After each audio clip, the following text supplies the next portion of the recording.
Hello everyone and welcome to Edusurg Clinics where we discuss some key topics related to common medical and surgical practice. So this is an important clinical practice update by American Gastroenterology Association, that is management of short bowel syndrome, and we will see this update in a very practical manner with some key points that are discussed. So in this topic, we are going to see the definitions and essentially the difference between short bowel syndrome and intestinal failure. We will see the different types of short bowel syndrome. The importance of nutrition management is this patient, as this is the most important point in managing a patient of short bowel syndrome, that is nutritional assessment, how to replenish their nutritional needs and losses, and a very important concept of food diary that we use practically in our patients to help them also manage their nutrition at home. Beyond that, we will look at a brief of pharmacotherapy and surgery. So this is the article that I am talking about. If you want this article, it is available as an open access article, or you can mail us on learnwithEdusurg@gmail.com and we can share a copy. So coming to the first part of our talk, that is understanding the difference between short bowel syndrome and intestinal failure. Understand that short bowel syndrome has been defined variously in various articles, but essentially the definition is when the residual bowel length is less than 150 centimeter to less than 200 centimeter. What this causes is this leads to increased fluid and electrolyte abnormalities and weight loss. And that is because of diarrhea, malabsorption, and decreased oral intake as well. So when the residual bowel length is less than 150 to 200 centimeters, the patient has short bowel syndrome. A very important area of interest in anatomy in this short bowel syndrome patients is the retention or resection of terminal ileum and ileocecal valve. This is very important because terminal ileum helps in absorption of biles, acids, as well as fat-soluble vitamins. And once this part is resected, these patients have a lot of fat-soluble vitamin deficiency, vitamin B12 deficiency, and bile acid diarrhea. Also, some intestinotrophic hormones are released from this segment of the bowel, and that forms a part of treatment in patients who have had resection of terminal ileum and ileocecal valve, right? So that is short bowel syndrome. On the other hand, intestinal failure is a condition when gut function decreases below the minimum necessary for absorption of fluid and electrolytes, necessitating parenteral nutrition to maintain health or growth. Understand that short bowel syndrome is one of the causes of intestinal failure. Other causes include refractory intestinal malabsorptive syndromes and chronic idiopathic pseudo obstruction. Okay, so this is the difference between intestinal failure and short bowel syndrome. Now, to understand the AGA grouping of short bowel syndrome, it is very easy to understand if you just remember this traffic signal. The group 1 is red because these are end jejunostomy patients. That is, they don't have terminal ileum, they don't have cecum, and these patients are net secretors. What that means is that their output is going to be very high compared to input, to the extent that they may lose more than 2 liters of fluids from them jejunostomy. These patients have bad prognosis and they are very difficult to manage. They can be allowed a diet high in fat, which is not allowed in the other groups, right? So the end jejunostomy patients, bad prognosis, and that is why red in traffic signal. Jejunocolic anastomosis, again, they have lost the ileocecal junction, but they have transverse colon descending and rectum, so better off than group 1, but still have high output diarrheas and a bit difficult to manage. The group 3 is green as per traffic signal. This is the low risk group. They have a jejuno-ileal anastomosis. What that means is that the terminal ileum and the right colon and the ileocecal valve are inside the patient. Hence, these are relatively easier to manage. In these patients, the prognosis is good, and the diet that is recommended is with low fat and low oxalate. to avoid renal stone formation. So this is the grouping as per the AGA.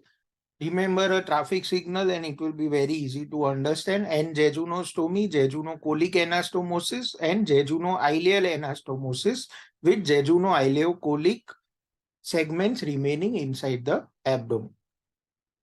So coming to management of this patient, the most important part is nutrition. So we have to do a nutritional assessment. Now we have a separate video on nutritional assessment as well as nutrition in the surgical patients.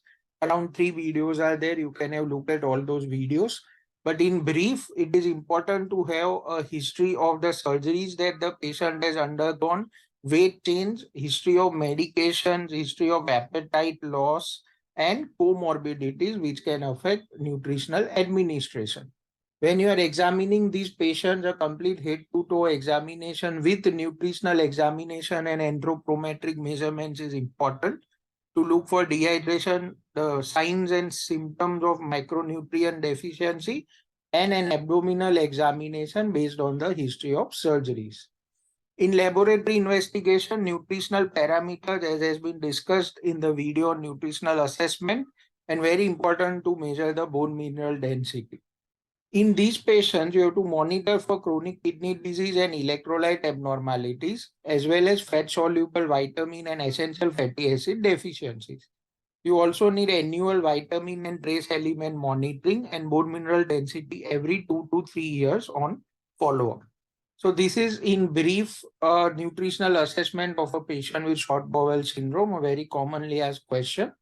Now going into dietary management, these patients need hyperphagic diet. What that means is that their intake should be 50% extra above their estimated needs. Okay, so if their estimated needs is 100 kilocalories, you have to give 150 kilocalories. That is what hyperphagic diet means. You have to divide the meals into 5 to 6 small meals rather than 2 to 3 large meals, because understand that they have a short absorptive surface area and reduced gut transit time. So if you give a large meal, the retention is going to be very less. So 5 to 6 divided meals in a day is a better plan. Preserved colon patients, that is group 3 and partly group 2 patients, can be given high complex carbohydrate to help increase gut transit, and low fat, low oxalate diet. Whereas enteral nutrition in addition to oral intake in stable patients can be given when oral intake alone is insufficient. What that means is that you can give supplements, you can give elemental formulas, or you can give enteral nutrition protein powders, okay, in addition to oral intake to maintain the needs of the patient, okay. This is to be given in check with the stool output, which has to be less than 2 liters per day. So enteral nutrition can help in some patients of intestinal failure. It also helps in weaning from parenteral nutrition, because we can't give parenteral nutrition for very long. So enteral nutrition in addition to oral intake can meet the calorie requirements and help for parenteral nutrition weaning. Group 1 SBS, like I already said, are net secretors. In these patients, limit free water intake, give them more of fluids with electrolytes and sugar, something like ORS, so that the hydration is maintained and there is reduced free water loss in stools. The target can be a urine output of around 1 liter per day, which is very difficult to manage in these patients.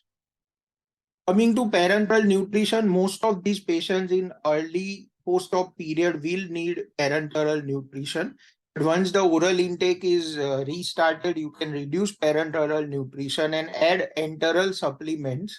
Over 50% of these patients can be weaned off parenteral nutrition within 5 years, and majority of them are weaned off within 2 years. If a patient needs parenteral nutrition beyond 2 years, very few of them can be weaned off at 5 years. Parenteral nutrition is a preferred management option for patients with short bowel syndrome related intestinal failure, but understand that there are a lot of complications associated with parenteral nutrition, as discussed in our video on nutrition.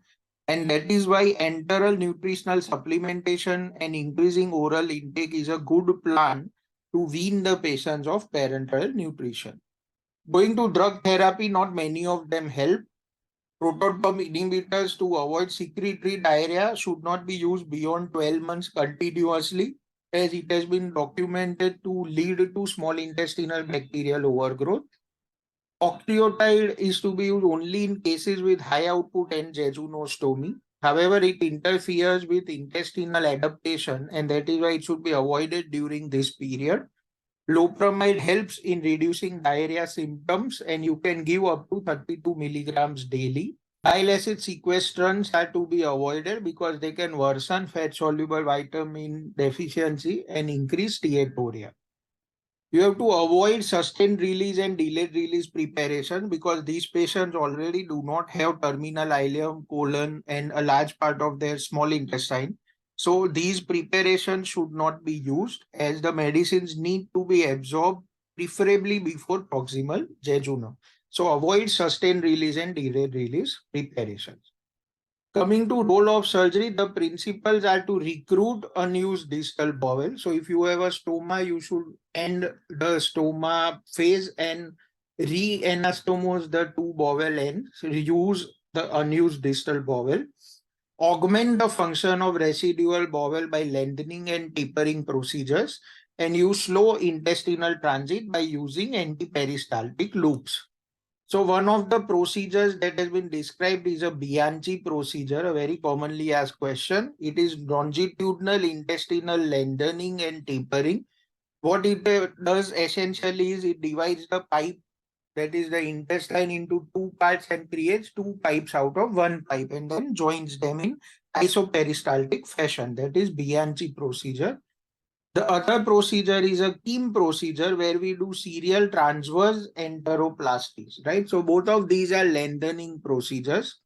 Other procedures, which is known as Ogir or autologous GI reconstruction, includes segmental reversal of small bowel where you create an antiperistaltic loop of jejunum, and the other option is colonic interposition. Both of these help in slowing intestinal transit.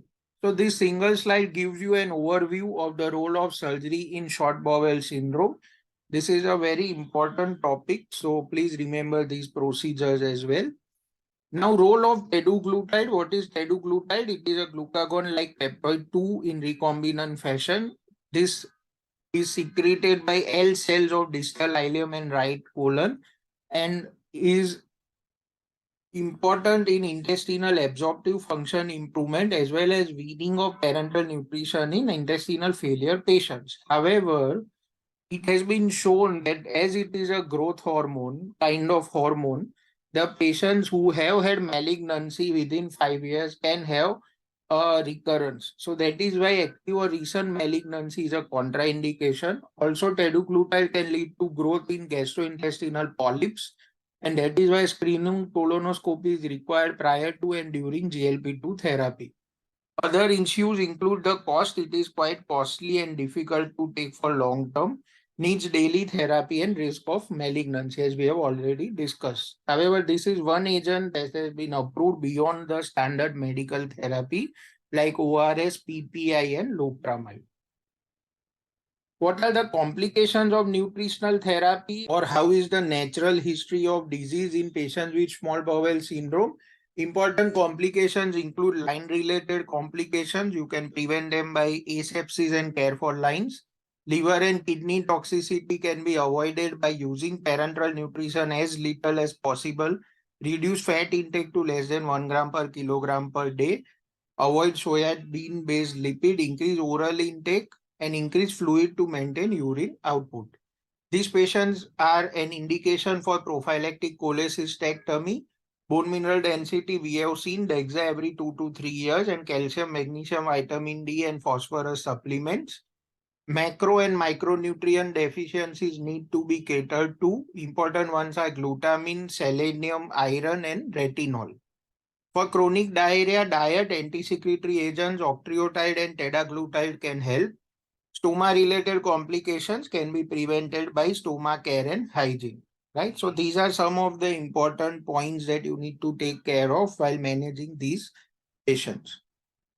A brief on intestinal transplant. Indications are impending parenteral nutrition failure. This is a very important term and the definition is routinely asked in exams.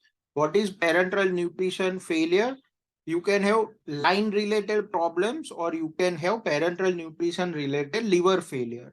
Both of these are indications for intestinal transplant.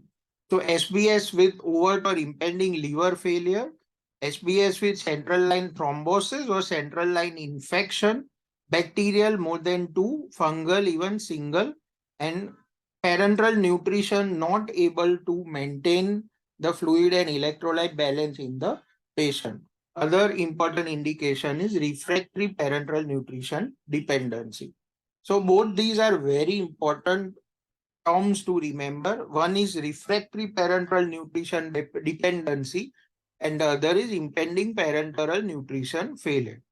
50% of patients who need intestinal transplant may also need liver transplant. So that is important to remember. Thus, to summarize this article and management of short bowel syndrome, we have seen the definitions, the three groupings. Remember the traffic signal, management of nutrition, pharmacotherapy, and the role of surgery in these patients. If you want to learn more about nutritional assessment and management of nutrition as well as case-based nutritional management, this is our website. We have given a lot of videos on nutrition, so you can have a look at that. Thank you.